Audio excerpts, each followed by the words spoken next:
Hey everyone, it is Annie Poirier. I wanted to share something that came up yesterday because I went to a childhood friend's celebration of life. And so I went back to my hometown and I got there a little early, so I drove past the house that I grew up in and down to the elementary school and around town a little bit. And I was talking to somebody at the service afterwards and how we were kind of getting into conversation and how I didn't remember any of 7th, 8th, and 9th grade. I remember elementary school pretty vividly, but I didn't remember the next 3 years and then limited amounts of high school. And I want to share the reason, because the reason is linked to the work that I'm doing right now. The reason that I did not remember really from 7th grade much was that I was diagnosed with anorexia mid 7th grade. And the thing is, for the next 6 years, my life revolved around counting calories, planning exercise, how much exercise am I doing, how many calories have I eaten, have I not eaten, what am I going to do for dinner, what are my parents going to serve, how can I get out of eating, what will I tell my mother that I ate, how can I lie my way through. So what happens is you miss life.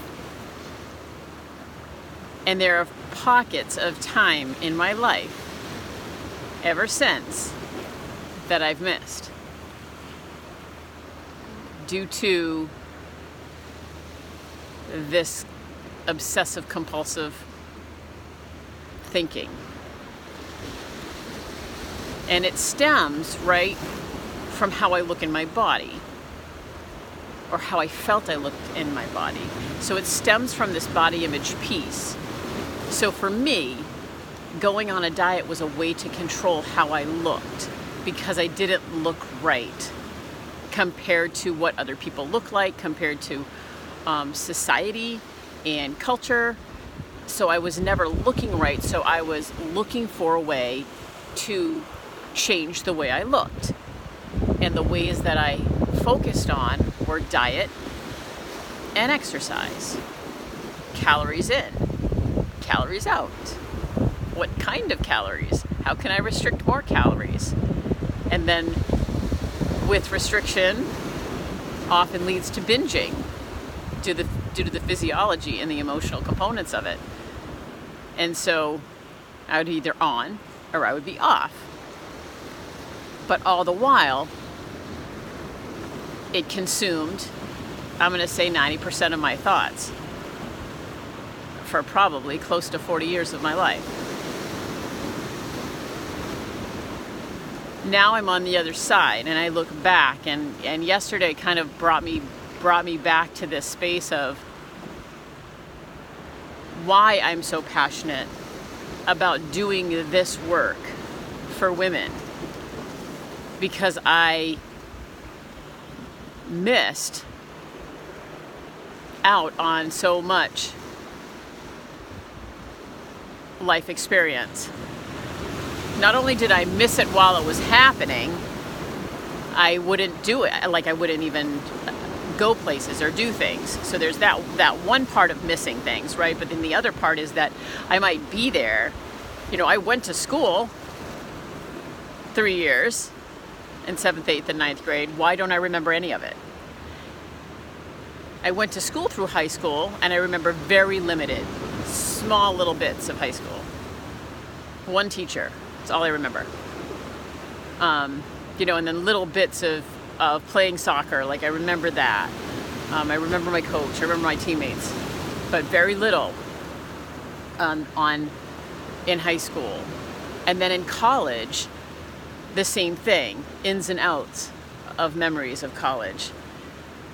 Because I was with some college friends the night before, And they were talking about some things. Some I remembered, and others I'm like, I either I wasn't there, or I have no idea what you're talking about. I wasn't there. And I think about, so this preoccupation with food and eating and weight and body image and exercise and calculations, numbers.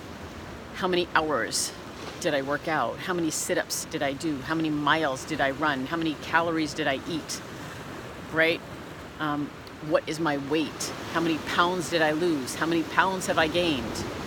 So this whole number and calculation thing that was in my head all the time. And now that there's space in my head for other things, I'm finding myself more present, more playful, more joyful, more hopeful. So there's a way out. And that's why the words food freedom and body confidence are truly what I seek for women. Because if there's freedom with food and eating, we can actually have pleasure eating, we can go places, we can do things, we can be present with it without, if there's food freedom, without worrying about what we're eating, how much we're eating, what's it going to do to our body, is it going to, the voices. And then body confidence, being confident in the body that we have, stepping into experiences, creating memories, doing things with this body, this amazing body that we have, and not trying to alter it. Because let's face it, trying to change the body is hard. We have genetics, we have environment, we have hormones, we have all kinds of things that are working, physiology, working against us when it comes to trying to change the body. And then changing the body, is the change process sustainable? Are you able to sustain this change? Are you able to be consistent with the behaviors that sustain this change? Because that's a whole other thing. Whereas if we think about the mind and the mindset, that's easier to change than actual trying to physically change our bodies. And a lot of times with mindset change comes body change just as a side effect. So can we step into the mindset shift that you are worthy, that you do matter, that you are enough, no matter what size body you're in. And that food is fuel, and it is pleasurable, and it is joyful, and it is something that we want to be able to have freedom with and peace with. So I just wanted to share, it's just really an interesting weekend to have connection with some old college friends, and then to be driving through my hometown and see some of my elementary school friends, which I have some memories there, right? Because that was before 7th grade, where the obsession started. And it's interesting because I know the seeds were planted in elementary school. The seeds were planted with nicknames. The seeds were planted with doctor's visits, being told I was, too high on the scale, right? Or whatever the scale was. And then, having to shop at Sears Husky department. So all those things were seeds that were planted. And then when I hit junior high and had to put on those red phys ed shorts, life spiraled out of control for me and stayed in my brain, occupying way too much space for way too long. And that's why I do this now, because I don't, if we can change, if there's a way to change the way you feel, about yourself, right? And who you are, and release all the past story. Part of you, but it doesn't define you. And step into who you are today. Your body. Food freedom, body confidence. And with that comes self-worth and self-esteem and self-confidence. So I wanted to share, because I thought it was important to share why I do what I do and why I'm so committed to it and passionate about it, and grateful, so grateful for my story to have put me here now doing this. Grateful for my body and loving food and eating and spending time with friends and laughing.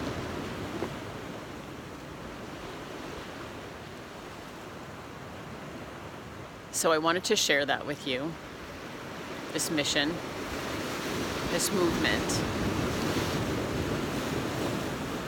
that you deserve worthiness,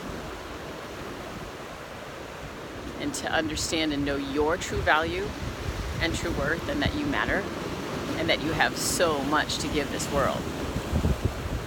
As you are, right here, right now, today. You don't have to wait to step into who you are. So thanks for watching.